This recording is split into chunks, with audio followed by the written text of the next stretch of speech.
നമസ്കാരം.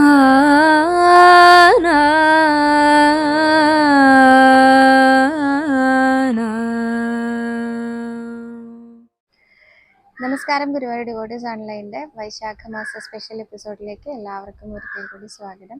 ഈ സ്പെഷ്യൽ എപ്പിസോഡിൻ്റെ താഴെയാണ് നമ്മൾ എത്ര നാമം ജപിക്കാൻ സാധിച്ചു എന്നതിൻ്റെ ഒരു അപ്ഡേഷൻ എല്ലാ ദിവസവും ചെയ്യേണ്ടത്. നിങ്ങൾ ഓരോരുത്തരും ചെയ്യുന്നുണ്ട്. ഇന്നലെ നമുക്ക് 12,10,000-ലധികം നാമങ്ങളാണ് ലഭിച്ചത്. മുനിയാമത്തേക്കാൾ 1.5 ലക്ഷം കൂടുതലാണ് ജപിച്ചത്. ഓരോ ആളുകളും കൂടുതൽ നമ്പേഴ്സാണ് ജപിച്ചുകൊണ്ടിരിക്കുന്നത്. അപ്പോൾ വളരെ സന്തോഷം, വളരെ സന്തോഷം. ഇങ്ങനെ പോവുകയാണെങ്കിൽ നമ്മൾ 3rd ഡേ തന്നെ 30ാമത്തെ ദിവസം എത്തുമെന്ന് നമ്മൾ പ്രതീക്ഷിച്ച ആ ഒരു ലക്ഷ്യത്തിലേക്ക് നമ്മൾ 3ാമത്തെ ദിവസം തന്നെ എത്തിച്ചേരാൻ സാധിക്കും എന്നാണ് തോന്നുന്നത്.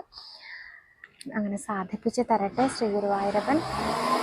അപ്പോൾ 3ാമത്തെ ദിവസം എന്നാണെങ്കിലും ഇന്നത്തെ അപ്ഡേഷൻ വരുന്നത് നാളെയാണല്ലോ, അതുകൊണ്ടാണ് ഞാൻ പറഞ്ഞത്. അപ്പോൾ എന്തായാലും നമുക്ക് ഒരുമിച്ച് വീണ്ടും നാമം ജപിക്കാം. നാമം ജപിച്ച് സന്തോഷമായിട്ടിരിക്കാൻ ഓരോരുത്തരെയും ശ്രീ ഗുരുവായൂരപ്പൻ അനുഗ്രഹിക്കട്ടെ. അപ്പോൾ ഇന്നത്തെ കഥയിലേക്ക്. ഇന്ന് ഏത് കഥയാണ് പറയേണ്ടതെന്ന് ഞാനിങ്ങനെ ആലോചിക്കായിരുന്നു. അല്ലെങ്കിൽ എന്താ പറയേണ്ടത്? കഥ മാത്രമല്ലല്ലോ, നമ്മളിപ്പോൾ ഈ എപ്പിസോഡിൽ എന്തും പറയാമല്ലോ.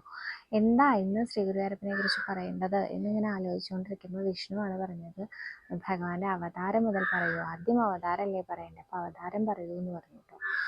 അവതാരം കഥകൾ അനവധി പേര് അനേകം പ്രാവശ്യം അനേകം തരത്തിൽ പറഞ്ഞിട്ടുണ്ടായിരിക്കും. അപ്പം അതൊക്കെ കേട്ടിട്ട് മനസ്സിൽ പതിഞ്ഞിട്ടുണ്ടായിരിക്കും, ആഴത്തിൽ പതിഞ്ഞിട്ടുള്ള കഥയായിരിക്കും. അങ്ങനെ ഒരുപാട് കോമൺ ആയിട്ടുള്ള കഥകൾ പറയാൻ എനിക്ക് നല്ല പേടിയുണ്ട്. കാരണം നിങ്ങൾക്ക് കൂടുതൽ അറിയാവുന്ന കഥകൾ പറയുമ്പോൾ 1-2 പ്രാവശ്യം കേട്ട് മാത്രം പരിചയമുള്ള കഥകളാവുമ്പോൾ നമുക്കിപ്പോൾ എന്താ വെച്ചാൽ ഈ ഒരു വേർഷനും കൂടി ഉണ്ടല്ലോ ഈ കഥയ്ക്ക് എന്ന രീതിയിൽ എടുക്കാം. ഇത് ഒരുപാട് തവണ കേട്ട് മനസ്സിൽ പതിഞ്ഞിട്ടുള്ള കഥകളാവുമ്പോൾ എന്താ വെച്ചാൽ ഞാൻ പറഞ്ഞു കഴിഞ്ഞാൽ നന്നായില്ലെങ്കിലോ എന്നുള്ളൊരു പേടി എനിക്ക് നല്ലോണം ഉണ്ട് കേട്ടോ.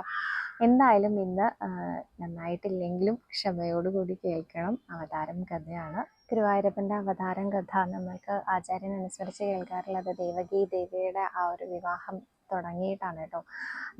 ദേവകി ഉഗ്രസേന മഹാരാജാവിനെ തുറങ്കിലടക്കുകയും വളരെയധികം ദുഷ്ടത്തരങ്ങളൊക്കെ ചെയ്യുകയും ചെയ്തെങ്കിലും കംസന് സഹോദരിയോട് ഒരു പ്രത്യേക വാത്സല്യം ഉണ്ടായിരുന്നു എന്നാണ് ആചാര്യൻ പറയാറുള്ളത്. അങ്ങനെ ഒരു പ്രത്യേക വാത്സല്യം ഉള്ളതുകൊണ്ട് തന്നെ വളരെ ഗംഭീരമായി തന്നെ കംസൻ ഈ ഒരു വസുദേവർക്ക് ദേവകി ദേവിയെ വിവാഹം കഴിച്ചു കൊടുക്കുകയാണ്. അതീവ ഗംഭീരമായിട്ട് ഭാഗവതത്തിൽ എടുത്ത് വിസ്തരിച്ച് പറയുന്ന ഒരു ഭാഗം തന്നെയാണത്രേ ദേവകിയുടെ ആ ഒരു വിവാഹം എന്ന് പറയുന്നത്. അങ്ങനെ തന്നെയാണല്ലോ വേണ്ടത്. ശ്രീ ഗുരുവായൂരപ്പൻ്റെ അച്ഛനും അമ്മയുമാണല്ലോ വിവാഹിതരാവുന്നത്. അതുകൊണ്ട് തന്നെ അവർക്ക് നല്ലോണം പ്രാധാന്യം കൊടുത്തുകൊണ്ട് തന്നെയാണ് ഭാഗവതത്തിൽ അനുസ്മരിച്ച് കേൾക്കാറുള്ളത് എന്നാണ് പറയുന്നത്. അവരുടെ വിസ്തരിച്ചുള്ള വിവാഹം, ആ വിവാഹത്തിൻ്റെ ഏറ്റവും വലിയ പ്രത്യേകത അനേകം തോഴിമാരുണ്ടായിരുന്നു. ദാസിമാരെ വരെ പറഞ്ഞയച്ചിട്ടുണ്ട് ദേവകിക്ക് പരിചാരകരായിട്ട് ചെന്ന് കയറുന്ന ആ ഒരു ഭാഗത്ത് അല്ലെങ്കിൽ ആ ഒരു ഗൃഹത്തിൽ ഒരു ബുദ്ധിമുട്ടുകളും ഇല്ലാതിരിക്കാൻ വേണ്ടിയിട്ട് ആ ദാസിമാർക്കൊക്കെയും ദാസിമാരെല്ലാവരും സ്വർണ്ണാഭരണ വിഭൂഷിതകളായിരുന്നു എന്നാണ് ആചാര്യൻ പറയുന്നത്. കാരണം എന്താണെന്ന് വെച്ചാൽ അതുകൊണ്ട് തന്നെ ദേവകി ഒരിക്കലും സ്വന്തം ലോക്കർ പൂട്ടി സൂക്ഷിക്കേണ്ട ഒരവസ്ഥ വരില്ല. കാരണം എല്ലാവരുടെ കയ്യിലും ധാരാളം ധനം എല്ലാം നൽകിക്കൊണ്ടായിരുന്നു അത്രേ കംസൻ ആ ഒരു ചടങ്ങ് പൂർത്തീകരിച്ചത്. അതിനുശേഷം വിവാഹം കഴിച്ച വസുദേവരുടെ ഗൃഹത്തിലേക്ക് കൊണ്ടുപോകുന്ന ചടങ്ങിൽ സ്വയം തീര് തെളിക്കാൻ തയ്യാറായി കംസൻ എന്നാണ് പറയുന്നത്. താനൊരു മഹാരാജാവാണ് എന്നതൊന്നും ചിന്തിക്കാതെ ആ ഒരു അനിയത്തിയോടുള്ള വാത്സല്യപ്രകാരം സ്വയം തീര് തെളിച്ചുകൊണ്ട് ദേവകി വസുദേവരെ അവരുടെ ഗൃഹത്തിലേക്ക് ആനയിക്കുന്ന സമയത്താണ് ആ അശരീരി കേട്ടത്. ദേവകിയുടെ 8ാമത്തെ ഗർഭം നിന്റെ അന്തകനായിത്തീരും എന്നായിരുന്നു അത്രേ ആ ഒരു അശരീരി കേട്ടത്. ആ അശരീരി കേട്ടതും ഈ ഭാവമൊക്കെ അങ്ങോട്ട് മാറിയിട്ടോ. ഈ ഖലസ്വഭാവികൾക്ക് അങ്ങനെയാണ് അത്രേ. പെട്ടെന്ന് അവരുടെ ആ ഒരു മൂഡ് ചേഞ്ച് വരും എന്നാണ് പറയുക. പെട്ടെന്ന് അവർക്ക് ദേഷ്യം വരും, അടുത്ത നിമിഷം അവർക്ക് സ്നേഹമാവും, പിന്നത്തെ നിമിഷം അവർ ദേഷ്യപ്പെടും. അങ്ങനെയാണ് അത്രേ ഖലസ്വഭാവികൾ.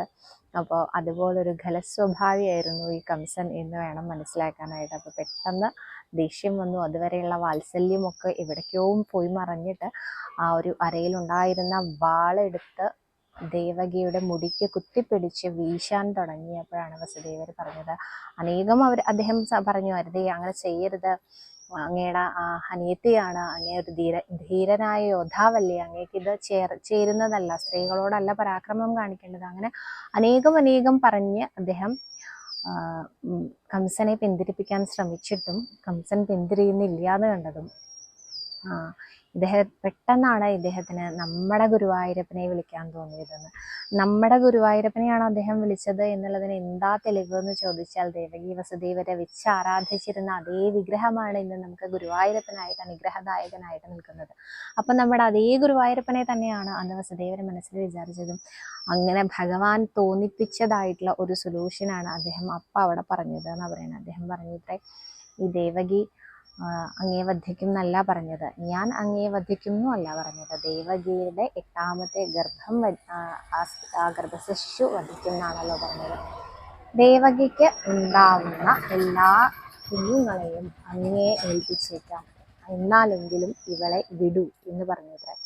അപ്പോൾ ഒന്ന് ആലോചിച്ചിട്ട് കംസൻ ചോദിച്ചു അത്ര, ഇത്ര വലിയ ഇത്ര കഠോരമായിട്ടുള്ള ഒരു ശപഥം ചെയ്യാൻ മാത്രം എന്താണുള്ളത്? ദേവകിയെ ഞാൻ വധിച്ചാൽ ഇത് കഴിഞ്ഞു, എൻ്റെ എന്താ പറയുക, ജീവൻ സംരക്ഷിക്കേണ്ടത് എന്തായാലും എൻ്റെ മാത്രം ഉത്തരവാദിത്വമാണ്. അപ്പോൾ ഇത് ഇവിടെ തീർന്നു എന്ന് വിചാരിച്ചാൽ പോരേന്ന് ചോദിച്ചപ്പോൾ വസുദേവർ പറഞ്ഞിട്ട്, ഇന്ന് രാവിലെ എൻ്റെ കരം പിടിച്ച് എൻ്റെ ഗൃഹത്തിലേക്ക് വരാൻ തയ്യാറായ ഇവളെ സംരക്ഷിക്കേണ്ടത് എൻ്റെ ചുമതലയാണ്. അതുകൊണ്ട് തന്നെ ഈ ജീവൻ ഞാൻ അതേപോലെ തന്നെ സംരക്ഷിക്കണം എന്നുള്ളത് കൊണ്ടാണ് പറയുന്നത്, ഞങ്ങൾക്കുണ്ടാവുന്ന പുത്രന്മാരെയെല്ലാം അങ്ങേ ഏൽപ്പിക്കാം എന്ന് പറഞ്ഞു. അത് പറഞ്ഞതും വസുദേവരുടെ ആ ഒരു നിഷ്ഠ അറിയാവുന്നതുകൊണ്ടും ആ ശപഥം സത്യമാക്കും എന്ന് ഉറപ്പുള്ളത് കൊണ്ടും ദേവകിയും വസുദേവരെയും കംസൻ പറഞ്ഞയച്ചു എന്നാണ് പറയുന്നത്. പിന്നീട് അങ്ങനെ തേര് തെളിച്ച് അനുഗമിക്കൊന്നും ഉണ്ടായില്ല, വേഗം തിരിച്ചു പോയി ഇവരെ തിരിച്ചു പോവുകയും ചെയ്തു. അങ്ങനെ ദേവയും വസുദേവരും കൂടിയുള്ള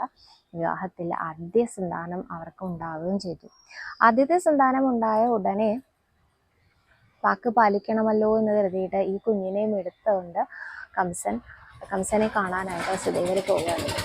ദേവകിക്ക് അനേകം തവണ വേണ്ട എന്നുള്ള അഭിപ്രായം ഉണ്ടായിരുന്നു വെച്ചാലും അങ്ങനെ വധിച്ചു കളയും എന്നൊന്നും ഉള്ള ഒരു തോന്നലില്ലാത്തത് കൊണ്ടായിരിക്കാം സമ്മതിച്ചത്. ഈ ഒരു കുഞ്ഞിനെയും കൊണ്ട് കംസന്റെ അടുത്തേക്ക് ചെന്നതും കംസൻ പറഞ്ഞു അത്രേ, ഈ ഒരു പൈതൽ എന്നെ എന്തെങ്കിലും ചെയ്യുമെന്ന് ഞാൻ വിചാരിക്കണില്ല കേട്ടോ, അതുകൊണ്ട് തന്നെ ഞാൻ അമ്മാവനാണല്ലോ, ദീർഘായുഷ്മാൻ ഭവ എന്നൊക്കെ പറഞ്ഞ് തലയിൽ കൈവച്ച് അനുഗ്രഹിച്ച് മാലയൊക്കെ കഴുത്തിലിട്ട് കൊടുത്തു എന്നാണ് ആചാര്യൻ അനുസ്മരിക്കുന്നത്. ഇത്തരക്കാരുടെ അനുഗ്രഹം കിട്ടിയാൽ നന്നാവില്ല എന്ന് ഇപ്പൊ മനസ്സിലായില്ലേ? എന്തായാലും ആ നിമിഷം തന്നെ അനുഗ്രഹിച്ചു കൊടുത്ത് ഈ കുഞ്ഞിനെ എടുത്ത് വസുദേവരെ തിരിച്ചു നടക്കുന്ന സമയത്ത് അദ്ദേഹം വിചാരിച്ചു അത്ര, ഇത് വേണ്ടായിരുന്നു.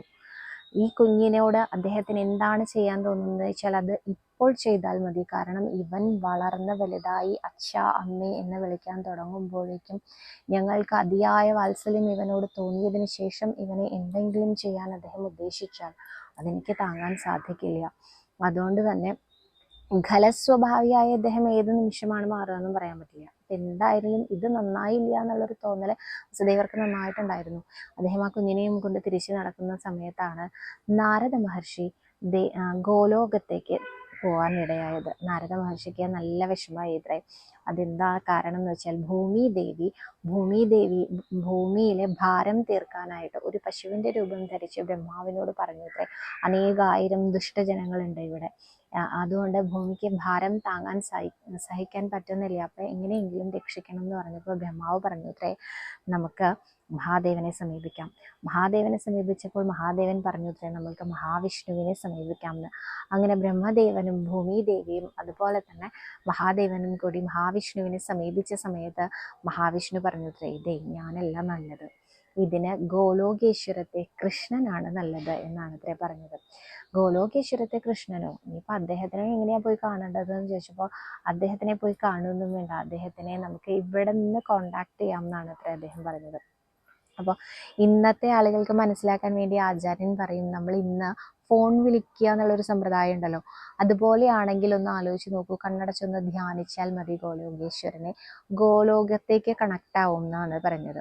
പറഞ്ഞ പോലെ തന്നെ ഗോലോകത്തേക്ക് കണക്റ്റായി. ബ്രഹ്മദേവനാണ് കേട്ടോ കണ്ണടച്ച് ധ്യാനിക്കുന്നത്. ആ സമയത്ത് ഗോലോകത്തേക്ക് കണക്റ്റായി അവിടെ ഒരു സ്ത്രീ ശബ്ദമാണ് കേട്ടത്, ആരാണ് എന്ന് കേട്ടതും ഞാൻ ബ്രഹ്മാവാണ് എന്ന് പറഞ്ഞു അദ്ദേഹം. ഏത് ബ്രഹ്മാണ്ടത്തിലെ ബ്രഹ്മാവാണ് എന്നാണ് അടുത്ത ചോദ്യം ഇങ്ങോട്ട് വന്നത് എന്നാണ്. അപ്പോഴാണ് ബ്രഹ്മദേവന് മനസ്സിലായത് അനേക കോടി ബ്രഹ്മാണ്ടങ്ങളും അനേക കോടി ബ്രഹ്മാവും അനേക കോടി മഹാവിഷ്ണുവും അനേക കോടി മഹാദേവനും എല്ലാം ഉണ്ട്. അതിലെ ഒരു ബ്രഹ്മാണ്ടമാണ് ഈ ഉള്ളവന്റെ ഈ ഉള്ളവൻ ഭരിക്കുന്ന ഈ ബ്രഹ്മാവായിരിക്കുന്ന ബ്രഹ്മാണ്ടം എന്ന് അദ്ദേഹത്തിന് അപ്പോഴത്തെ മനസ്സിലായി. അപ്പോൾ അദ്ദേഹം വിചാരിച്ചു ഇപ്പൊ ഏത് ബ്രഹ്മാണ്ടാന്ന് ചോദിച്ചാൽ ഈ ബ്രഹ്മാണ്ടത്തിന്റെ അഡ്രസ്സ് എന്താ പറയാ, വീട്ടു നമ്പർ അല്ലെങ്കിൽ ഓരോ വീട്ടു നമ്പർ ഉള്ള പോലെ ബ്രഹ്മാണ്ടത്തിന് ഓരോ നമ്പർ ഉണ്ടോ, ഇതിനൊക്കെ എന്താ ഒരു ഉത്തരം കൊടുക്കുക എന്ന് ശരിയാണ്ടിരിക്കുമ്പോൾ മഹാവിഷ്ണു പറഞ്ഞത് ആ എന്താ പറയാ വാമനമൂർത്തിയുടെ പാദം കൊണ്ട് പൊളിഞ്ഞ ബ്രഹ്മാണ്ടം ഉണ്ടല്ലോ അതാണെന്ന് പറഞ്ഞാൽ മതി, പെട്ടെന്ന് മനസ്സിലാവും എന്ന് പറഞ്ഞത്രേ. ഇദ്ദേഹം പരിഭ്രമിച്ചിട്ട് വാമനമൂർത്തിന്നും പാദം കൊണ്ടത് എന്നൊക്കെ പറയാൻ മറന്നു. പൊളിഞ്ഞ ബ്രഹ്മാണ്ടത്തിലെ ബ്രഹ്മാവാണ് എന്നാണ് അത്ര ഇദ്ദേഹം പറഞ്ഞത്. അത് കേട്ടതും അവിടെ നിന്ന് മഹാവിഷ്ണു, അതായത് ശ്രീകൃഷ്ണൻ, ഗോലോകേശ്വരനായ ശ്രീകൃഷ്ണന്റെ ശബ്ദമാണത്രേ പിന്നീട് കേൾക്കാനിടയായത്. ഭൂമിദേവി തന്റെ പരാതികൾ അറിയിച്ചപ്പോൾ ശ്രീകൃഷ്ണ ഭഗവാൻ പറഞ്ഞു അത്രേ, ഞാൻ സ്വയം ഭൂമിയിൽ അവതരിക്കാം, പൂർണ്ണാവതാരമായ ശ്രീകൃഷ്ണനായി അവതരിക്കാം. എൻ്റെ ആ ഒരു പരിചരണത്തിനായിട്ട് എല്ലാ ദേവീദേവന്മാരും എന്നോടൊപ്പം തന്നെ ജനിച്ചോളൂ എന്ന് പറഞ്ഞത്രേ. അങ്ങനെയാണ് അനേകം ഗോപാലന്മാരും ഗോപികമാരും ഒക്കെ ഉണ്ടായതെന്നാണ് പറയുന്നത്. അപ്പോൾ ഇവരെല്ലാവരും ഭഗവാനെ ആ ഒരു ഭഗവാന്റെ സർവീസിനായിട്ട് ജനിച്ച സമയത്ത് നാരദ മഹർഷിയുടെ വിഷമം എന്തായിരുന്നു വെച്ചാൽ അദ്ദേഹത്തിനെ ശ്രീകൃഷ്ണൻ ക്ഷണിച്ചില്ല എന്നാണ് പറയുന്നത്. എന്നെ അദ്ദേഹം ക്ഷണിച്ചില്ലാലോ, അപ്പൊ ഇതിനൊരു പരാതി പറയണ്ടേന്ന് വിചാരിച്ചിട്ടാണ് അത്ര ഗോലോകത്തേക്ക് സാക്ഷാൽ നാരദ മഹർഷി വരുന്നത്. ഗോലോകത്തിന്റെ ആ ഒരു വതിൽക്കൽ എത്തുമ്പോൾ തന്നെ അകത്ത് രാധാറാണിയോട് സംസാരിക്കുന്ന ശ്രീകൃഷ്ണ ഭഗവാന്റെ ശബ്ദമാണത്രേ ഈ ബ്രഹ്മദേവൻ കേട്ടത്. രാധാറാണിയോട് പറയാണ്, രാധേ, ഇപ്പോ ഞാൻ നിശ്ചയിച്ചു വെച്ചിരിക്കുന്ന ആ ശ്രീകൃഷ്ണ അവതാരം വേണ്ടിവരും തോന്നണില്ല കേട്ടോ. അതെന്താണ്? അല്ല, കംസനൊക്കെ നല്ല മാറ്റം വന്നിരിക്കുന്നു, കുട്ടീനൊന്നും ഒന്നും ചെയ്തില്ല, തിരിച്ചു കൊടുത്തു, അമ്മാവനാണ് സ്ഥാനമുണ്ടെന്നൊക്കെയാ പറയണത്. അപ്പൊ നന്നാവുകയാണെങ്കിൽ പിന്നെ നന്നായാൽ മതിയല്ലോ, പിന്നെ ഭൂമിദേവിക്ക് ഭാരമൊന്നും ആവില്ലല്ലോ. അതുകൊണ്ട് ഇപ്പൊ ഞാനിപ്പോ തൽക്കാലം അവതരിക്കണമെന്നുള്ളത് ആലോചിക്കണേ ഉള്ളൂ എന്ന് പറഞ്ഞു. ഇത് കേട്ടതും ശ്രീകൃഷ്ണ ഭഗവാന്റെ അവതാരം നടക്കാതിരിക്കാൻ പാടില്ല എന്നുള്ള ഉദ്ദേശം വെച്ച് നാരദ മഹർഷി തിരിച്ചു നടക്കുന്ന സമയത്ത് അദ്ദേഹം ആലോചിച്ചു, എന്നെ ക്ഷണിച്ചിട്ടില്ല എന്നുള്ളത് എനിക്ക് മാത്രമല്ലേ അറിയുള്ളൂ, വേറെ ആർക്കും അറിയില്ലല്ലോ, ഞാനങ്ങോട്ട് ഉത്സാഹിക്കാം എന്ന് വിചാരിച്ചു അത്രേ. അങ്ങനെ അദ്ദേഹം താഴെ വന്നിട്ട് ഈ കംസനോട് ചോദിച്ചു, കാലനേമി സുഖമല്ലേ എന്ന് ചോദിച്ചിട്ടാണ് അത്ര അദ്ദേഹം വന്നത്. കാലനേമി സുഖമല്ലേ എന്ന് ചോദിച്ചപ്പോൾ അങ്ങേക്ക് തെറ്റിയതായിരിക്കും, ഞാൻ കാലനേമിയല്ല കംസനാണെന്ന് പറഞ്ഞു. അതൊക്കെ ഈ ജന്മത്തിലല്ലേ, മുജ്ജന്മത്തിൽ നിങ്ങൾ കാലനേമിയായിരുന്നു, അന്നുള്ള ആ ഒരു ബുദ്ധിശൂന്യത ഇന്നും നിങ്ങൾക്കുണ്ടെന്ന് പറഞ്ഞു അത്രേ. അതെന്താ അങ്ങനെ പറഞ്ഞത്? ഇപ്പൊ ഈ ദേവകിയുടെ കുട്ടിയെ വധിക്കാതെ വിട്ടു എന്നൊക്കെ ഞാൻ അറിഞ്ഞിരുന്നു തോന്നുന്നു. അതിനിപ്പോ എന്താ മഹർഷി, 8ാമത്തെ കുട്ടിയല്ലേ എന്നെ വധിക്കുള്ളൂ, ഇതിപ്പോ 1ാമത്തെ കുട്ടിയല്ലേ ആയിട്ടുള്ളൂ എന്ന് ചോദിച്ചപ്പോ പറഞ്ഞു, ഈ മഹാവിഷ്ണു ആണ് പറഞ്ഞതെന്നാണ് ഞാൻ കേട്ടത്, അശരീരിയൊക്കെ കേൾക്കുന്നത് അങ്ങനെയാണല്ലോ. അതെ, അതിനിപ്പോ എന്താന്ന് ചോദിച്ചു. വിഷ്ണുവിനെ അറിയില്ലേ, അങ്ങോട്ടും ഇങ്ങോട്ടും ഒക്കെ കാലുമാറും വിഷ്ണു. അതുകൊണ്ട് തന്നെ ആദ്യം 1ാമത്തെ, ഇപ്പൊ 8ാമത്തെ കുട്ടിയാണോ 1ാമത്തെ, 8ന്ന് ഇങ്ങോട്ട് 1 ബാക്കിലേക്കാണ് എന്താണെന്ന് വെച്ചാൽ ഇതല്ലേ 8ാമത്തെ കുട്ടിയാവുക. അല്ല, ഇവിടുന്ന് അങ്ങോട്ടാ എണ്ണണ വെച്ചാൽ ശരി 8ാമത്തെ കുട്ടി, അല്ല ഇനിയിപ്പൊ നടുവിൽ നിന്നാണ് എണ്ണണ വെച്ചാലോ, അദ്ദേഹത്തിന്റെ ഇഷ്ടമാണ്, ഇവിടുന്ന് വേണമെങ്കിലും എണ്ണാമെന്ന് അദ്ദേഹം പറഞ്ഞാൽ നമ്മൾ എന്താ ചെയ്യുക, ഏത് കുട്ടി വേണമെങ്കിലും 8ാമത്തെ ആവാം, ഞാൻ പറഞ്ഞൂന്നേ ഉള്ളൂ എന്ന് പറഞ്ഞു ഇത്രയും നാരദ മഹർഷി. ഇത് കേട്ടതും കംസന് ദേഷ്യം വന്നു. ആ പോയ ഉണ്ണിയെ തിരിച്ച് വിളിച്ചു കൊണ്ടുവന്ന് അടിച്ചു കൊന്നു എന്നാണ് പറയുന്നത്. അപ്പൊ ആ വസുദേവര് പറഞ്ഞത് ശരിയായില്ലേ, ഖലസ്വഭാവികൾ എപ്പോഴും മാറും. പിന്നെ അത് മാത്രല്ല, ഇങ്ങനെയുള്ള ആൾക്കാരെ അനുഗ്രഹിച്ചാൽ നന്നാവില്ല, അത് മനസ്സിലായില്ലേ, ദീർഘായുഷ്മാൻ ഭവ എന്നൊക്കെയാ പറഞ്ഞത്. 2 നിമിഷം കൊണ്ട് തന്നെ ആ കഥ കഴിയുകയും ചെയ്തു. അപ്പൊ എന്താ ഉണ്ടായേ, തിരിച്ച് വിളിച്ച് വധിച്ചു. അതേമാതിരി തന്നെ ഇനി 6 മക്കളെയും ഇതുപോലെ തന്നെ വധിക്കേണ്ടായി എന്നാണ് പറഞ്ഞത്. 7ാമത്തെ പുത്രനായപ്പോൾ, 7ാമത്തെ ഗർഭമായപ്പോൾ തന്നെ വീണ്ടും നാരദര് ഗോലോകത്തെത്തി. നാരദരാണല്ലോ ഇതിൻ്റെയൊക്കെ ഒരു എന്താ പറയുക പിന്നിൽ കളിച്ചത്. അപ്പൊ ഇതൊന്നും അറിയിക്കാന്ന് വിചാരിച്ച് വീണ്ടും ഗോലോകത്തെത്തിയപ്പോൾ മായാദേവിയെ വിളിക്കുന്നത് അത്രേ കേട്ടത്. മായേ, ഞാൻ ഇതാ ഭൂമിയിൽ അവതരിക്കാൻ പോവുകയാണ്. ഇപ്പോൾ ആ ദേവകിയുടെ ഗർഭത്തിൽ കിടക്കുന്ന എൻ്റെ ഏട്ടനായി അവതരിക്കുന്ന ബലരാമസ്വാമിയെ എടുത്ത രോഹിണി ഗർഭത്തിലേക്ക് മാറ്റുക. അതായത് വസുദേവരുടെ ആദ്യ ഭാര്യയായ രോഹിണി ദേവിയിലേക്ക് മാറ്റിയതിന് ശേഷം ആ ഒരു ഗർഭത്തില് മായാദേവി, അല്ല ശ്രീ ഭഗവാൻ അവതരിക്കാൻ പോവുകയാണ് എന്നും നന്ദഗോപരുടെ യശോദയില് മായാദേവി സ്വയം അവതരിച്ചോളൂ എന്നും പറയുന്നതാണ് അത്ര നാരദ മഹർഷി കേട്ടത്. ഇത് കേട്ടതും നാരദ മഹർഷി അവിടെ നിന്നില്ല. കാരണം എന്താ വെച്ചാൽ പിന്നെ ഒരു നിമിഷം നിന്നാൽ ഭഗവാന് തിടുക്കായി എന്നാണ് പറയണത്. പിന്നെ ഒരു നിമിഷം ആലോചിച്ച് നിന്ന് കഴിഞ്ഞാൽ സ്വർഗാരോഹണം കഴിഞ്ഞിട്ട് ഇവിടെ എത്താൻ പറ്റുള്ളൂ. തിടുക്കം എന്ന് വിചാരിച്ചാൽ അത്ര പെട്ടെന്ന് ഭഗവാൻ കാര്യങ്ങൾ ചെയ്യുന്ന നാരദർക്ക് അറിയാം. അതുകൊണ്ട് തന്നെ അദ്ദേഹം വേഗം താഴേക്ക് വരിക ഉണ്ടായി എന്ന് പറഞ്ഞു. അങ്ങനെ ഇവിടെ 7ാമത്തെ ഗർഭമായ ആ ഗർഭം അലസിപ്പോവുക എന്നുള്ള ഒരവസ്ഥ വന്നു. എന്നാൽ ആ 7ാമത്തെ ഗർഭസ്ഥ ശിശുവാണ് രോഹിണിക്ക് ഗർഭമായി വന്നതും ബലരാമസ്വാമിയായിട്ട് വന്നതും ഭഗവാനേക്കാൾ ഒരു 3 മാസത്തിന് മേലെയായിട്ട് ബലരാമസ്വാമിയുടെ അവതാരം ഉണ്ടായതും അത് ഇന്നലെ അക്ഷയ തൃതീയായിരുന്നു എന്ന് പറഞ്ഞല്ലോ. ഇനിയൊരു 3 മാസം കഴിഞ്ഞാലാണല്ലോ ശ്രീ ഗുരുവായൂരപ്പന്റെ അഷ്ടമി രോഹിണി വരുന്നത്. അപ്പൊ ഒരു 3 മാസത്തെ ഒരു വ്യത്യാസം മാത്രമേ ഉണ്ടായുള്ളൂ എന്നാണ് പറയുന്നത്. അപ്പൊ എന്തായാലും ദേവകി ദേവിക്ക് എട്ടാമത് എങ്ങനെയാണ് ഇങ്ങനെ ഒരു ഉണ്ണി ഉണ്ടായത്? പ്രാകൃതമായ മനുഷ്യർക്ക് ഉണ്ടാവുന്ന പോലെ അല്ല ഭഗവാൻ ജനിച്ചത് എന്നാണ് ആചാര്യൻ എടുത്ത് അനുസ്മരിക്കാറുള്ളത്. കാരണം കംസന് തന്നെ ദേഷ്യം വന്നു തുടങ്ങിയിത്രേ. എപ്പോഴും ഇങ്ങനെ കുട്ടികളെ എടുത്ത് നിലത്തടിച്ചു കൊല്ലുക, ഇതിന്റെ ആവശ്യമൊന്നുമില്ല, ഇവരെ പിടിച്ച് കാരാഗ്രഹത്തിൽ ഇട്ടാൽ പോരെ എന്ന് ചോദിച്ച് കാരാഗ്രഹത്തിൽ ഇട്ട സമയത്താണ് 7ാമത്തെ ഗർഭം ഉണ്ടായതും അത് അലസിപ്പോയതും. അപ്പൊ ഇനിയിപ്പോ എന്താ ചെയ്യുക? ഒരേ കാരാഗ്രഹത്തില് 2 തൂണുകളിലായിട്ട് ബന്ധിച്ചിരിക്കുകയായിരുന്നു വസുദേവരെയും ദേവകിയെയും 2 പേരെയും വേറെ വേറെ ബന്ധിച്ചിരിക്കുകയാണ്. ആ ബന്ധനത്തിൽ കിടന്നുകൊണ്ട് നാമം ജപിച്ചുകൊണ്ടേയിരിക്കുകയായിരുന്നു കേട്ടോ. വസുദേവരാണെങ്കിലും ദേവകിയാണെങ്കിലും ആ ബന്ധനത്തിൽ കിടന്ന് നാമം ജപിക്കുന്ന സമയത്ത് അവരെ പെട്ടെന്നതാ വസുദേവരെ നന്നായിട്ട് ചിരിക്കണ്ടത്രേ. കണ്ണടച്ചിരുന്ന് ചിരിക്കുകയാണ് അദ്ദേഹം. അപ്പോൾ ദേവകി ചോദിച്ചു അത്രേ, ഇങ്ങനെ ചിരിക്കാൻ മാത്രം ഇവിടെ എന്താ ഉണ്ടായി? എന്ത് സന്തോഷത്തിനാണ് അങ്ങനെ കണ്ണടച്ചിരുന്ന് ചിരിക്കുന്നത് ചോദിച്ചപ്പോൾ, എനിക്ക് ഒരു ഉണ്ണിയെ എൻ്റെ കണ്ണിലതാ കാണാൻ സാധിക്കുന്നുണ്ടെന്ന് പറഞ്ഞിട്ട് ആ വസുദേവരെ കണ്ട രൂപം മുഴുവൻ അതേപോലെ കൈയും കാലും കണ്ണും മൂക്കും ഒക്കെ വിശദമായിട്ട് ദേവകിക്ക് ഇങ്ങനെ പറഞ്ഞ് കേൾപ്പിച്ചു കൊടുക്കുകയാണ്. കണ്ണടച്ചതിങ്ങനെ കേട്ടുകൊണ്ടിരുന്ന ദേവകിക്ക് പെട്ടെന്ന് എനിക്കും കിട്ടി ആ ഉണ്ണിയെ എന്ന് പറഞ്ഞ് ചിരിക്കാൻ തുടങ്ങിയിട്ട്, അത് കിട്ടി എന്ന് പറഞ്ഞ ആ നിമിഷം വസുദേവർക്ക് കാണാതെയായി ഇത്രേ. ഇങ്ങനെയാണ് ഭഗവാൻ ആ ദേവകി ദേവിയിൽ പ്രവേശിച്ചത്, ഗർഭസ്ഥ ശിശുവായിട്ട് പ്രവേശിച്ചത് എന്നാണ് പറയുന്നത്. അങ്ങനെ പൂർണ്ണ ഗർഭിണിയായ ആ ഒരു ദേവകി ദേവിയുടെ അവിടെ കുരാക്കുരി ഇരുട്ടായി എന്നാണ് പറയുന്നത്. ഒരിക്കലും അവിടെ ഒരു വെളിച്ചം വെച്ചു കൊടുക്കാനുള്ള മര്യാദ പോലും കംസൻ കാണിച്ചില്ല എന്നാണ്. കംസനല്ലേ അത് കാണിക്കാത്തുള്ളൂ, എനിക്ക് സ്വയം അവിടെ വെളിച്ചം കാണിച്ചു കൊടുക്കാമല്ലോ എന്നാണ് അത്രയും നമ്മളെ സാക്ഷാൽ ചന്ദ്രഭഗവാൻ വിചാരിച്ചത്. അഷ്ടമിക്കാണ് കേട്ടോ ഭഗവാൻ ജനിക്കുന്നത്. അഷ്ടമിയായിട്ടുള്ളൂ, 8ാമത്തെ ദിവസമേ ആയിട്ടുള്ളൂ. സാധാരണ പൗർണമിക്കാണല്ലോ പൂർണ്ണചന്ദ്രനാവുക. എന്നാൽ ശ്രീകൃഷ്ണ ഭഗവാൻ വരുമ്പോൾ എന്താണ് ഈ നിയമങ്ങൾക്കൊക്കെ ബാധകം അല്ലേ? ഒരു നിയമവും ഇല്ല അവിടെ. ഭഗവാൻ വരികയാണ് എന്ന് പറഞ്ഞിട്ട് പൂർണ്ണചന്ദ്രനായിക്കൊണ്ട് തന്നെ അവിടെ ഉദിച്ചു നിൽക്കുകയായിരുന്നു ചന്ദ്രഭഗവാൻ എന്നാണ് പറയണത്. അപ്പൊ ബ്രഹ്മദേവനെ തോന്നിയിത്രേ, എനിക്ക് ഈ ശ്രീകൃഷ്ണ ഭഗവാന്റെ ജനനം കാണണമെന്ന് വലിയ ആഗ്രഹം ഉണ്ടായിരുന്നു. അപ്പൊ തന്നെ അദ്ദേഹം മഹാദേവനോട് പറഞ്ഞു ഇത്രേ, എനിക്ക് ഇങ്ങനെ ഒരു ആഗ്രഹം ഉണ്ടെന്ന്. മഹാദേവൻ പറഞ്ഞു ഇത്രേ, അങ്ങേക്ക് ആഗ്രഹം ഉണ്ടല്ലേ, എനിക്കും അങ്ങനെ ഒരു ആഗ്രഹം ഉണ്ട്. അപ്പൊ ഉണ്ണി, നമുക്ക് ഇവിടെ നിന്ന് കണ്ടാലോ ഈ അവതാരം എങ്ങനെയാണെന്നുള്ളത് എന്ന് ചോദിച്ചു അത്രേ. അങ്ങനെ ചോദിച്ച ആ നിമിഷം തന്നെ അദ്ദേഹത്തിന് ഓർമ്മ വന്നത്രേ, പണ്ട് നരസിംഹാവതാരമായിട്ട് തൂണും പൊളിച്ച് വന്നതേ.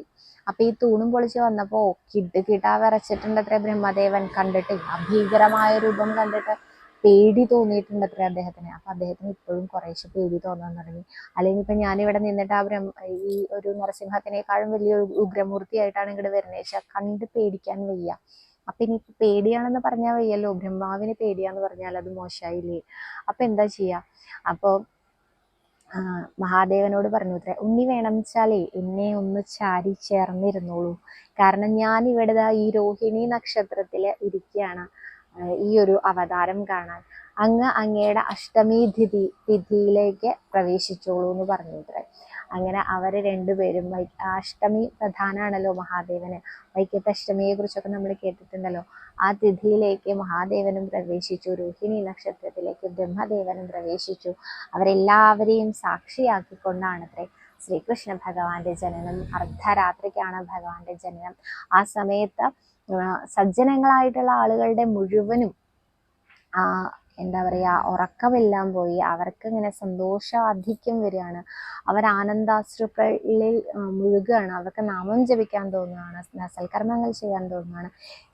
എന്നാൽ ദുഷ്ടജനങ്ങൾക്കൊക്കെ ഉറക്കം വരികയാണ് അത്രേ, വല്ലാതെ ഉറക്കം വരികയാണ്. അന്തരീക്ഷമെല്ലാം വളരെ മനോഹരമായി വരികയാണ്. താമരപ്പൂക്കൾ വരെ രാത്രി എന്താ ഇടർന്നു നിന്നു എന്നാണ് ആചാര്യൻ പറയാറുള്ളത്.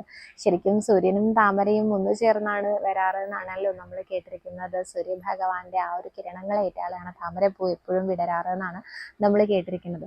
താമരപ്പൂ ചിന്തിച്ചു അത്രേ, ഭഗവാൻ ഏറ്റവും പ്രിയങ്കരനായ താമരയാണ് ഞാൻ എന്തിനാ ഇപ്പൊ കണ്ണടച്ച് ഇങ്ങനെ ഇരിക്കുന്നത്, ഭഗവാൻ ജനിക്കുന്ന സമയത്ത് ഞാൻ കണ്ണു തുറന്നു തന്നെ ഇരിക്കട്ടെ എന്നാണ് അത്ര താമരപ്പൂ വിചാരിച്ചത്. അതുകൊണ്ട് താമരപ്പൂ അടക്കം വിരിഞ്ഞ് വളരെ നല്ലൊരു അന്തരീക്ഷം ഉണ്ടായി. കുറേ വർഷങ്ങൾക്ക് ശേഷം കംസൻ വളരെ സുഖമായി കിടന്നുറങ്ങിയ ദിവസമാണത്രേ അന്ന്. അങ്ങനെ ദുഷ്ടജനങ്ങളൊക്കെ കിടന്നുറങ്ങുന്ന സമയത്ത് സജ്ജനങ്ങളെല്ലാം നാമം ജപിക്കുകയും സൽക്കർമ്മങ്ങൾ ചെയ്യുകയും ചെയ്തുകൊണ്ടിരിക്കുന്ന സമയത്താണ് ദേവകീ ദേവിയിൽ നിന്നും നമ്മുടെ ശ്രീ ഗുരുവായൂരപ്പൻ ജനിക്കുന്നത്. നമ്മുടെ ശ്രീ ഗുരുവായൂരപ്പൻ അങ്ങനെ ഉണ്ണികൃഷ്ണനായിട്ട് പിറന്നു വീണു. ആ പിറന്നു വീണ ഉണ്ണിയെ കുറിച്ച് തമദ്ഭുതം ബാലകമംബുജേക്ഷണം ചതുർഭുജം ശംഖഗദാര്യതായുധം ശ്രീവത്സലക്ഷ്മം ഗളശോഭികൗസ്തുഭം പീതാംബരം സാന്ദ്രപയോധസൗഭഗം മഹാർഹ വൈഡൂര്യ കിരീടകുണ്ടല തുഷാപരിക്ഷത് സഹസ്രകുണ്ടലം ഉദ്ധാമകാഞ്ചം ഗതഗംഗണാദിഭിരവിരോചമാനം വസുദേവ ഐക്ഷത. ഇങ്ങനെയാണ് ആചാര്യന്മാർ അനുസ്മരിച്ച് കേട്ടിരിക്കുന്ന ആ മന്ത്രം. ഭഗവാന് 4 തൃക്കൈകളോട് കൂടിയിട്ട് ഒരു 4 വയസ്സുകാരൻ ഉണ്ണിയായിട്ടാണ് അത്രേ ഭഗവാൻ ആ ഒരു ദേവകിക്കും വസുദേവർക്കും മുന്നിൽ പ്രത്യക്ഷനായത്. 4 തൃക്കൈകളോട് കൂടി ആ ഉണ്ണിയായിട്ട് വന്നതിന് ശേഷം വസുദേവരും ദേവകിയും സ്തുതിക്കുന്നു. അവരോട് പറയുന്നു, എന്നെ ഇവിടെ നിന്ന് കൊണ്ടുപോയിട്ട് ആ ഒരു അമ്പാടിയിലെ യശോദമ്മയുടെ അടുത്ത് കിടത്തുക. അവിടെ നിന്ന് മായാദേവി, അവിടെ പെൺകുഞ്ഞായി ജനിച്ച മായാദേവിയെ എടുത്ത് തിരിച്ചു കൊണ്ടുവരിക. കംസനാലുള്ള ഭീതി അകറ്റാൻ അതാണ് നന്നായിരിക്കുക എന്ന് പറഞ്ഞു. അങ്ങനെ അതെല്ലാം ഇങ്ങനെ പറഞ്ഞുകൊണ്ടിരിക്കുമ്പോൾ ആ ഒരു ദേവിക്ക് തോന്നിത്ര ഈ പ്രസംഗമൊക്കെ ഒന്ന് നിർത്തിയിട്ട് ആ ഉണ്ണി ആ ബാലക രൂപത്തിലൊന്ന് കിടന്നിരുന്നെങ്കിൽ എനിക്ക് എൻ്റെ പാലൊന്ന് കൊടുക്കാമായിരുന്നു. ആ 6 മക്കളെ നഷ്ടപ്പെട്ട് 7ാമത്തെ ഗർഭം അലസിപ്പോയ എനിക്ക് ഇന്ന് വരെ ഒരു കുഞ്ഞിന് പോലും പാല് കൊടുക്കാൻ സാധിച്ചിട്ടില്ല. ഈ ഒരു ഭഗവാൻ ഉണ്ണിയായി വന്ന ഭഗവാനെ പാല് കൊടുക്കാൻ സാധിച്ചിരുന്നെങ്കിൽ വളരെ ധന്യമായേനെ എൻ്റെ ജീവിതം എന്ന് ആലോചിച്ച നിമിഷം തന്നെ അമ്മയ്ക്ക് സന്തോഷമാവാൻ വേണ്ടി ശ്രീ ഗുരുവായൂരപ്പൻ ഉണ്ണിയായി കിടക്കുകയും ആ ഉണ്ണിക്ക് ദേവകീ ദേവി പാലൂട്ടുകയും മുലയൂട്ടുകയും ചെയ്തു എന്നാണ് പറയുന്നത്. സാധാരണ അമ്മമാർ പാല് കൊടുക്കുന്ന സമയത്ത് പുരുഷന്മാർ ശ്രദ്ധിച്ചു നിൽക്കാൻ പാടില്ല എന്നൊക്കെയാ പറയാന്ന് വെച്ചാലും വസുദേവർ കണ്ണെടുക്കാതെ ഉണ്ണിയെ നോക്കിക്കൊണ്ടേയിരുന്നു അത്രേ. കുറച്ച് കഴിഞ്ഞപ്പോൾ പറഞ്ഞു അത്രേ, ഭഗവാൻ നമ്മളോട് പറഞ്ഞതല്ലേ ഉണ്ണിയെ തരൂ, ഞാൻ കൊണ്ടുപോയി കൊടുക്കട്ടെ എന്ന് പറഞ്ഞു അത്രേ. അത് പറഞ്ഞ നിമിഷത്തില് ആ ഉണ്ണിയെ വാരി പുണർന്നുകൊണ്ട് ഒരുപാട് ഉമ്മ വെച്ചുകൊണ്ട് ദേവകി ചോദിച്ചു അത്ര, ഇനി എന്നാണ് ഞാൻ എൻ്റെ ഉണ്ണിയെ കാണാൻ സാധിക്കുക, എനിക്കിനി എന്നാണ് എൻ്റെ ഉണ്ണിയെ കാണാൻ സാധിക്കുക എന്നറിയില്ലല്ലോ എന്ന് പറഞ്ഞുകൊണ്ട് കെട്ടിപ്പിടിച്ച് ആ ഉണ്ണിക്ക് ഒരുപാട് ഉമ്മ കൊടുത്തു എന്നാ പറയുന്നത്. എന്നിട്ടാണ് വസുദേവരുടെ കയ്യിൽ കൊടുത്തത്. അപ്പോൾ ഉണ്ണികൃഷ്ണന് പറയണം എന്ന് ആഗ്രഹം ഉണ്ടായിരുന്നു. അധികം താമസമില്ലാണ്ട് 10-12 വർഷത്തിനുള്ളിൽ ഞാൻ അമ്മയെ വന്ന് കാണാം അമ്മയെന്ന് പറയണം എന്നുണ്ടായിരുന്നു അത്രേ. പക്ഷെ ബാലകരൂപനല്ലേ, അപ്പൊ അതുകൊണ്ട് പറഞ്ഞില്ല എന്നാണ് പറയുന്നത്. അങ്ങനെ ആ ഉണ്ണിയെയും കൂട്ടിക്കൊണ്ട് വസുദേവര് പോവാണ്. ആ സമയത്ത് കാരാഗ്രഹത്തിന്റെ വാതിലുകളെല്ലാം താനെ തുറക്കുന്നു. കയ്യിലും കാലിലും ബന്ധിച്ചിരുന്ന ചങ്ങലകളെല്ലാം താനെ അഴിയുന്നു. അങ്ങനെ ആ ഉണ്ണിയെയും കൊണ്ട് മാറോട് ചേർത്ത് ആ ഉണ്ണിയെ പിടിച്ചു എന്ന് തന്നെയാണ് കേട്ടോ ഭാഗവതത്തിലൊക്കെ പറയുന്നത്. കൊട്ടയിലാക്കി കൊണ്ടുപോയി എന്നൊന്നും അല്ല പറയുന്നത്. മാറോട് ചേർത്ത് ആ ഉണ്ണിയെ പിടിച്ചു കൊണ്ടുപോയി.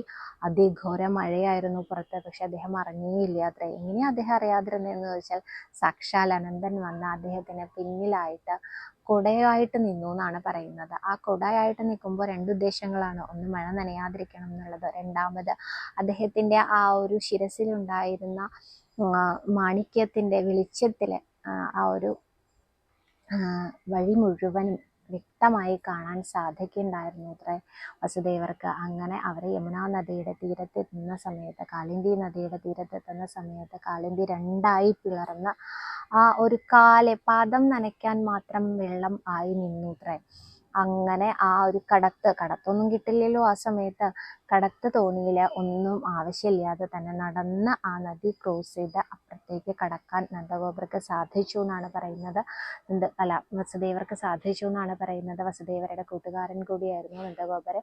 നന്ദഗോപരുടെ അടുത്താണ് അഭയം തേടിയിരിക്കുന്നത്. ഈ വസുദേവര് ജയിലിൽ കിടക്കുന്ന ഈ ഒരു കാലഘട്ടത്തിൽ രോഹിണി ദേവി അഭയം തേടിയിരുന്നത് നന്ദഗോപരുടെ ഗൃഹത്തിലായിരുന്നു. അങ്ങനെ നന്ദഗോപരുടെ ഗൃഹത്തിലേക്ക് അടുത്തേക്ക് എത്തുന്ന സമയത്ത് അത്ഭുതകരമായൊരു കാഴ്ചയാണത്രേ വസുദേവരെ കണ്ടത്. കുറേ പുരുഷന്മാരെ ആകാശത്തേക്ക് നോക്കിക്കൊണ്ട് നിന്നുറങ്ങുന്നുണ്ട് അത്രേ. അതെങ്ങനെയാണെന്ന് ചോദിച്ചാൽ, അകത്ത് യശോദാദേവി പ്രസവിക്കാറായി എന്ന് പറഞ്ഞപ്പോൾ സമയം നോക്കാൻ വേണ്ടിയിട്ടാണ് അത്രേ അവർ ആകാശത്തേക്ക് നോക്കിക്കൊണ്ടിരിക്കുന്നത്. ആകാശത്തേക്ക് നോക്കിക്കൊണ്ടായിരുന്നല്ലോ പൂർവികരൊക്കെ സമയം കണക്കാക്കിയിട്ടുണ്ടായിരുന്നത്. നാഴികയും വിനാഴികയും ഒക്കെ കണക്കാക്കിയിട്ടുണ്ടായിരുന്നത്. അപ്പൊ ആ സമയം നോക്കി നിൽക്കുന്ന ആ നിന്ന നിൽപ്പിൽ അവർ ഉറങ്ങി എന്നാണ് പറയുന്നത്. അപ്പൊ ആ സമയത്ത് അവിടെ ഉണ്ടായിരുന്ന ആളുകളെല്ലാം അവരെന്താണോ ചെയ്തുകൊണ്ടിരുന്നിരുന്നത് അത് ചെയ്തുകൊണ്ട് ഉറങ്ങുകയാണത്രേ. അങ്ങനെ സുഖമായിട്ട് തന്നെ പോയി യശോദാദേവിയുടെ അടുത്ത് വിശ്രമിച്ചിരുന്ന ആ പെൺകുഞ്ഞിനെ അവിടെ നിന്ന് എടുത്ത് നമ്മുടെ ഉണ്ണികൃഷ്ണനെ വീണ്ടും വീണ്ടും വാരി വാരി പുണർന്നുകൊണ്ട് വസുദേവരെ മനസ്സോടുകൂടിയാണെങ്കിലും ആ ഉണ്ണിയെ അവിടെ യശോദമ്മയുടെ അടുത്ത് കിടത്തിയിട്ട് ഭഗവതി അമ്മ, മായാഭഗവതിയായ നമ്മുടെ ഇടത്തരികത്ത് കാവിലെ ആ അമ്മയും എടുത്തുകൊണ്ടാണ് തിരിച്ചിങ്ങോട്ട് പോകുന്നത്. ഇതേപോലെ വഴികളിലൊന്നും ഒരു ബുദ്ധിമുട്ടും ഇല്ലാതെ തന്നെ തിരിച്ച് കാരാഗ്രഹത്തിലെത്തിയതും വീണ്ടും ബന്ധനത്തിലാവുന്നു. കാരാഗ്രഹത്തിന്റെ വാതിലടയുന്നു. ആ ഭഗവതി അമ്മ ഉറക്കെ നിലവിളിക്കുന്നു. ആ നിലവിളിച്ച ശബ്ദം കേട്ട് അവിടെ ഉണ്ടായിരുന്ന കാവൽക്കാരെ പോയി കംസനെ വിവരം അറിയിക്കുന്നു. കംസൻ ഉറക്കത്തിൽ നിന്ന് ഉണരുന്നു. ഓടി വന്നിട്ട് ഈ കുഞ്ഞിനെ ഇങ്ങോട്ട് തരവൂന്ന് പറഞ്ഞു ദേവകി ദേവി പറഞ്ഞു, ജ്യേഷ്ഠ, ഇത് എൻ്റെ 8ാമത്തെ കുട്ടിയാണ്. പക്ഷെ ഇതൊരു പെൺകുഞ്ഞാണ്. എനിക്ക് 6 മക്കളെയും വളർത്താനുള്ള അവകാശം അങ്ങ് തന്നില്ല. 7ാമത്തെ ഗർഭം മനസ്സിൽ പോവുകയും ചെയ്തു. ഇതൊരു പെൺകുഞ്ഞാണ്, ഇതിനെയെങ്കിലും എനിക്ക് തന്നൂടെ എന്ന് ചോദിക്കുമ്പോൾ, ഇത് 8ാമത്തെ അല്ലേ, പെണ്ണാണെങ്കിലും ആണാണെങ്കിലും ഇങ്ങ് തരൂന്ന് പറഞ്ഞ് ആ കാല് പിടിച്ച് വലിച്ച് കാരാഗ്രഹത്തിന്റെ ഭിത്തിയിലേക്ക് എറിയാൻ പോയതും ഈ കുഞ്ഞ് ഉയർന്ന് പറന്ന് പൊങ്ങിപ്പോയി എന്നാണ് പറയുന്നത്. പൊങ്ങിയിട്ട് 8 കൈകളോടുകൂടി ആ ഭഗവതിയുടെ ഉഗ്രരൂപം ആകാശത്ത് കാണാനിടയായി. ഭഗവതി തിരിച്ച് കംസനെ അപ്പം തന്നെ വധിച്ചു കളയാതിരിക്കാൻ ഒരു കാരണവും കൂടി ഉണ്ട് കേട്ടോ. ഭഗവതിയുടെ കാല് പിടിച്ചു. ഭഗവതിയുടെ പാദം പിടിച്ചാൽ ഭഗവാനെ കിട്ടും എന്നാണ് ആചാര്യൻ പറയാറുള്ളത്. ഭഗവതിയുടെ കാല് പിടിച്ചോളൂ, നിങ്ങൾക്ക് ഭഗവാനെ കിട്ടും. പറഞ്ഞ പോലെ തന്നെ ഭഗവാനെ കിട്ടി കംസന്. എങ്ങനെയാ കിട്ടിയെന്നല്ലേ? ഭഗവതി പറഞ്ഞു അത്രേ, പരാക്രമം സ്ത്രീകളിലല്ല വേണ്ടേ, നിന്റെ അന്തകൻ ജനിച്ചു കഴിഞ്ഞു. അതുകൊണ്ട് നിന്റെ അന്തകൻ നിന്നെ വധിക്കും എന്ന് പറഞ്ഞാൽ വധിച്ചിരിക്കും, അദ്ദേഹം ഉടനെ തന്നെ വന്ന് വധിക്കും എന്ന് പറഞ്ഞു അത്രേ. ഈ ഒരു പറച്ചിൽ കേട്ട അന്ന് മുതൽ കംസൻ പേടിച്ച് വിഷ്ണുവിനെ മനസ്സിൽ വിചാരിക്കാൻ തുടങ്ങിയതാണത്രേ. അപ്പോൾ അങ്ങനെ 12 വർഷമാണത്രേ അദ്ദേഹം പേടിച്ചുകൊണ്ട് സ്മരിച്ചത് ഭഗവാനെ. ഈ പേടിയോടുകൂടി ഭഗവാനെ സ്മരിച്ച് അദ്ദേഹത്തിന് അവസാനം ഭഗവാനെ കിട്ടിയില്ലേ. ഭഗവാനെ കണ്ടുകൊണ്ട് ഭഗവാൻ പദം പോകാനുള്ള ഒരു ഭാഗ്യം അദ്ദേഹത്തിന് സിദ്ധിച്ചുല്ലോ. അതുകൊണ്ടാണ് പറയുന്നത് ഭഗവതിയെ പിടിച്ചോളൂ, ഭഗവാനെ കിട്ടും എന്ന്. അപ്പൊ ഭഗവതി അമ്മ കംസനെ അങ്ങനെ ഒരു അനുഗ്രഹം കൊടുത്തുകൊണ്ടാണ് അവിടെ നിന്ന് മറഞ്ഞത് എന്നാണ് പറയുന്നത്. ആചാര്യനെ അനുസ്മരിക്കുമ്പോൾ ഒരിക്കലും ഈ ദേവകി ദേവിയുടെ അടുത്ത് നിന്ന് പാല് കുടിക്കുന്ന ഉണ്ണികൃഷ്ണന്റെ ആ രൂപം വെച്ച് അവിടെ നിർത്താറുണ്ട്. ദേവകി ദേവി ഒരു ദിവസം മുഴുവൻ പാല് കൊടുക്കട്ടെ ഉണ്ണിക്ക്, അടുത്ത ദിവസമേ ഉണ്ണിയെ നന്ദഗോപരുടെ ഗൃഹത്തിലേക്ക് കൊണ്ടാക്കുന്ന കഥ പറയാറുള്ളൂ കേട്ടോ. പക്ഷെ നമ്മൾ പറഞ്ഞു വന്നപ്പോൾ നന്ദഗോപരുടെ ഗൃഹത്തിലേക്ക് കൊണ്ടാക്കുക തന്നെ ചെയ്തു. നാളെ നമുക്ക് അവിടം തൊട്ട് അനുസ്മരിക്കാമെന്ന് വിചാരിക്കുന്നു. അപ്പൊ ഇന്നത്തെ കഥ എല്ലാവർക്കും ഇഷ്ടമായിട്ടുള്ള, എല്ലാവരും കേട്ടിട്ടുള്ള കഥയായിരിക്കും. അതൊന്നൊക്കെ വ്യത്യസ്തമായിട്ടായിരിക്കും സവിത പറഞ്ഞിട്ടുണ്ടാവുക. അനേകം തെറ്റുകൾ ഉണ്ടായിരിക്കാം. എല്ലാം ഭഗവാന്റെ പേരിൽ ക്ഷമിക്കുമെന്ന് വിചാരിക്കുന്നു. ഇന്ന് നന്നായിട്ട് നാമം ജപിക്കാൻ സാധിക്കട്ടെ. വൈശാഖത്തിന്റെ എല്ലാ പുണ്യങ്ങളും നിങ്ങളിലേക്ക് എത്തിച്ചേരട്ടെ നാമത്തിലൂടെ. നന്ദി.